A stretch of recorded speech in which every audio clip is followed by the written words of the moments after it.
झुराइल बाड़ा हिरनी के चाल में, कितनो तू करब पीछा फंसब ना जाल में। ना फंसबू अरे कहो काहे झुराइल बाड़ा हिरनी के चाल में, कितनो तू करब पीछा फंसब ना जाल में। सुना बचबू न गोरी तलवार होले सा, मिनटों में लेके फरार होले सा।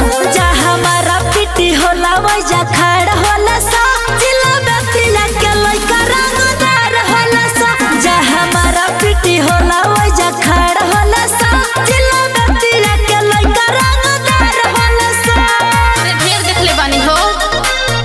जा हमारा पिटी होला वैजा होला mix by Mahakal recording studio Dudhahi Kushinagar. जिला बेतिया के लइका रंगदार होला सा। मांगतानी प्यारो से दे दो नंबर, काहे तू बेरी बेरी धर तारा कम तो धरना ना हो। ए कहो मांगतानी प्यारो से दे दो नंबर, काहे तू बेरी बेरी धर तारा कमर।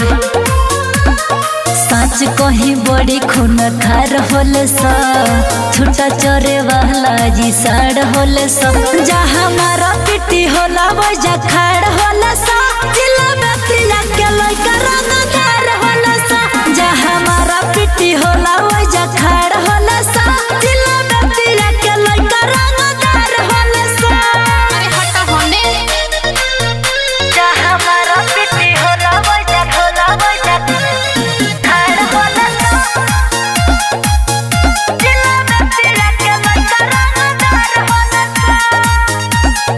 लेवे दगोरिए गढोड़ी पकिस हो, श्री राम जितेंद्र अब बरहता खीस हो। काहे हो तनी दूर ही रह। आवा अरे ना हो। लेवे दगोरिए गढोड़ी पकिस हो, सोना जितेंद्र बड़ी बरहता खीस हो। सुन ललिता बोरियार होले सा, 7 गो समुंदर के पार होले सा। जा हमारा पिटी होला वैजा खाड़ होला सा, जिला बेतिया के लइका रंगदार होला सा। जा हमारा पिटी होला वैजा खाड़ होला सा, जिला बेतिया के लइका रंगदार होला सा। अरे ढेर देखले बानी हो।